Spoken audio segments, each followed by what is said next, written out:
اللهم لك الحمد أنت رب السماوات والأرض ومن فيهن، ولك الحمد أنت قيوم السماوات والأرض ومن فيهن، ولك الحمد أنت نور السماوات والأرض ومن فيهن. نشهد أنك أنت الله لا إله إلا أنت الحق،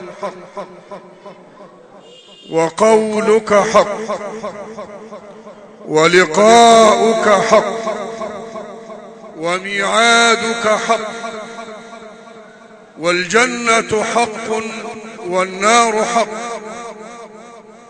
والنبيون حق، وسيدنا محمد صلى الله عليه وسلم حق. اللهم بك آمنا، وبك أسلمنا، وإليك أنبنا، وعليك توكلنا، وبك خاصمنا، وإليك حاكمنا. فاغفر لنا يا ربنا ما قدمنا وما أخرنا، وما أسررنا وما أعلنا. لا إله إلا أنت، ولا إله غيرك، عز جاهك وجل ثناؤك، ولا حول ولا قوة لنا إلا بك. ونشهد أن لا إله إلا الله وحده لا شريك له، شهادة شهد بها لنفسه بنفسه، فقال جل في علاه: شهد الله أنه لا إله إلا هو والملائكة وأولو العلم قائما بالقسط، لا إله إلا هو العزيز الحكيم. وأشهد أن سيدنا وحبيبنا ومولانا ومربي أرواحنا ومعلمنا الخير كله سيدنا محمد. اللهم صل وسلم وبارك على سيدنا محمد، نور الأنوار وسر الأسرار وترياق الأغيار ومفتاح باب اليسار، النبي العربي الأمي المختار، وعلى آله الأطهار وأصحابه الأخيار، عدد نعم الله وأفضاله. ثم أما بعد، أيها الأخوة أحباب الله، أحباب رسول الله صلى الله عليه وسلم، تلكم ساعة مباركة عطرة بها تسعى القلوب إلى ذكر الله. ألا بذكر الله تطمئن القلوب. قلوب اجتمعت في بيت الله لتسمع كتاب الله، تسمع المواعظ تتلى عليها من خلال كتاب ربنا وسنة نبينا صلى الله عليه وسلم. لا فض الذين قدموا والذين تلوا القرآن، فقد عايشونا وعشنا معهم مع سيرة رسول الله صلى الله عليه وسلم مواقف متعددة، أمور ينبغي أن تنجلي بها القلوب وتسعى إليها الأفئدة. تجول القارئ الكريم أكرمه الله سبحانه وتعالى فتناول بعضا من سيرة رسول الله، وتناول بعضا من حياة رسول الله، ثم تحية الله سبحانه وتعالى للأمة المسلمة، أمة سيدنا محمد صلى الله عليه وسلم. ابتدأ بقول الله تعالى: ما كان على النبي من حرج فيما فرض الله له، سنة الله في الذين خلوا من قبل، وكان أمر الله قدرا مقدورا. هذه الآية ختام حدث جميل، تشريع سماوي كريم. سيدنا رسول الله صلى الله عليه وسلم كان له مولى من الموالي، عبد من العبيد، اسمه زيد بن حارثة. سيدنا زيد بن حارثة رضي الله عنه وأرضاه كان عند رسول الله صلى الله عليه وسلم. جاء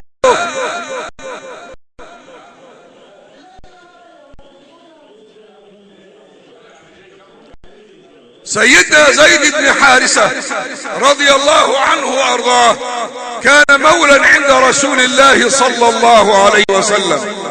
عرف أهله أنه عند رسول الله فجاءوا إليه، طلبوا من رسول الله صلى الله عليه وسلم أن يرجع إليهم زيد بن حارثة، فخيره رسول الله صلى الله عليه وسلم: إما أن ترجع إلى أهلك ومالك وزويك، وإما أن تبقى معنا. فقال سيدنا زيد: أنا لا أرغب في فراق رسول الله صلى الله عليه وسلم. فتبناه رسول الله، فكان يقال في مكة زيد بن محمد.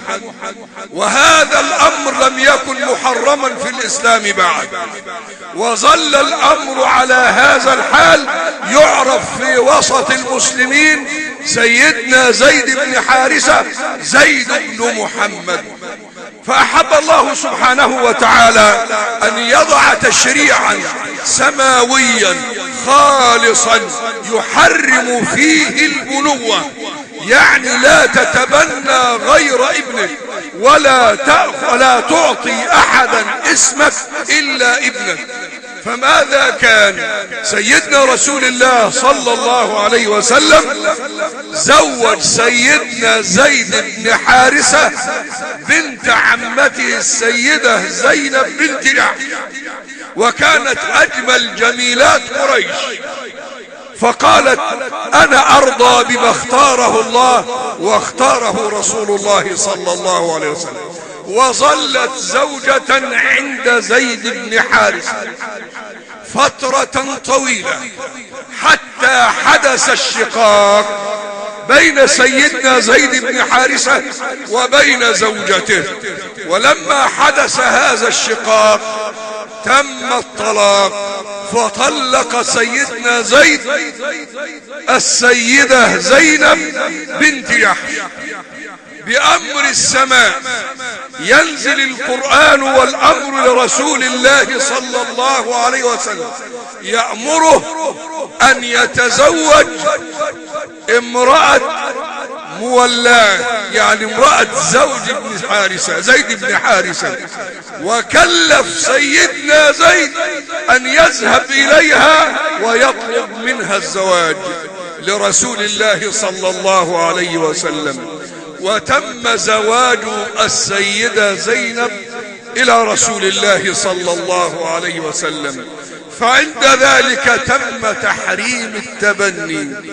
القرآن يقول: وإذ تقول للذي أنعم الله عليه وأنعمت عليه أمسك عليك زوجك واتق الله وتخفي في نفسك ما الله مبديه وتخشى الناس والله أحق أن تخشاه، فلما قضى زيد منها وطرا زوجناكها لكي لا يكون على المؤمنين حرج في أزواج أدعيائهم إذا قضوا منهن وطرا وكان أمر الله مفعولا.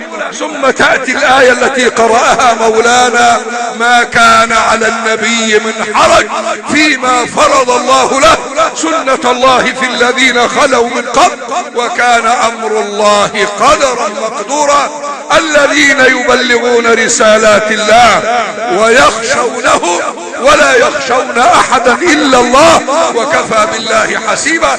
ثم تأتي منقبة رسول الله بأنه النبي الخاتم ليس بعده رسول، أكرم الخلق جميعا. يا رسول الله صلى الله عليه وسلم آخر الأنبياء وختام المرسلين. ما كان محمد أبا أحد من رجالكم ولكن رسول الله وخاتم النبيين وكان الله بكل شيء عليما. إلى هنا كان موقف تكريم رسول الله، دعوة صريحة دعوة صادقة من قبل رب العالمين إلى جميع المسلمين في كل زمان في كل مكان. يا أيها الذين آمنوا اذكروا الله ذكرا كثيرا وسبحوه بكرة وأصيلا. لو تم ذكرك لله وتمت معرفتك بالله وعلاقتك اشتدت واقتوت بالله سبحانه وتعالى، ما زالك عند الله. عندما تذكر الله في مالك، في أولادك، في أهلك، في وطنك، في قومك، في كل من حولك، ما زالك. هو الذي يصلي عليكم وملائكته ليخرجكم من الظلمات إلى النور وكان بالمؤمنين رحيما. ما زالهم يا ربنا تحيتهم يوم يلقونه سلام، وأعد لهم أجرا كريما. ثم يقول المنقبة العظيمة لسيدنا محمد صلى الله عليه وسلم: يا أيها النبي إنا أرسلناك شاهدا ومبشرا ونذيرا وداعيا إلى الله بإذنه وسراجا منيرا. ما زال رسول الله أفضل الخلق خلقا وأعلاهم قدرا، لم يدانيه أحد من رسل الله جميعا.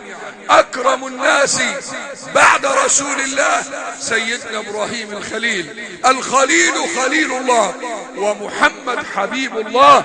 لما صعد سيدنا محمد إلى السماء قال لله تعالى: يا رب إنك اتخذت إبراهيم خليلا وكلمت موسى تكليما واصطفيت عيسى وأمه وأعزته من الشيطان الرجيم وأعطيت سليمان ملكا عظيما وداود الحكمة وفصل الخطاب، فماذا أنت صانع بي وبأمتي؟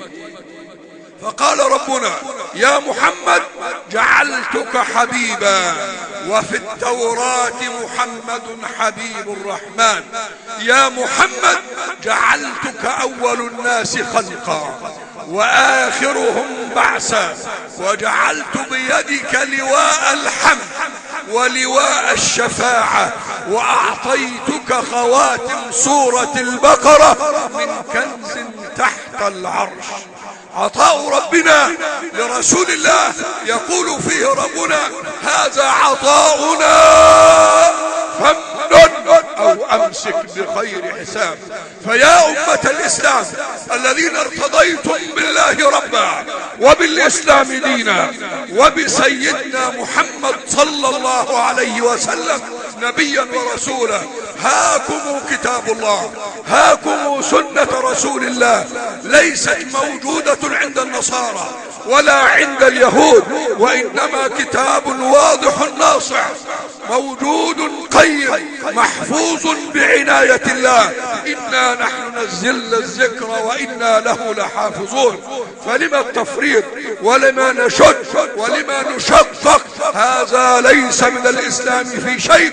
إن هذه أمتكم أمة واحدة وأنا ربكم فاعبدون. إن هذه أمتكم أمة واحدة وأنا ربكم فاتقون. اللهم اجمع كلمة الأمة الإسلامية على الحق والهدى. اللهم ارنا طريقنا المستقيم. اللهم ارزقنا حبك وحب من أحبك وحب كل شيء يقربنا إلى حبك يا رب العالمين. اللهم اجمعنا على كلمة الحق والهدى. اللهم احفظ مصر من كل مكروه وسوء. اللهم رد عنها كيد الكائدين وظلم الظالمين وعدوان المعتدين، واحفظها يا ربنا من كل مكروه وسوء. اللهم من أراد مصر وأهلها بسوء فرد كيده إلى نحره واجعل تدميره يا رب العالمين. اللهم هيئ لنا في مصر أمر رشد يعز فيه أهل طاعتك ويذل فيه أهل معصيتك يا ربنا يا الله يا الله يا الله يا رب العالمين. وصلى اللهم وسلم وبارك على سيدنا محمد، وجزاكم الله خيرا، وسلام عليكم ورحمة الله وبركاته.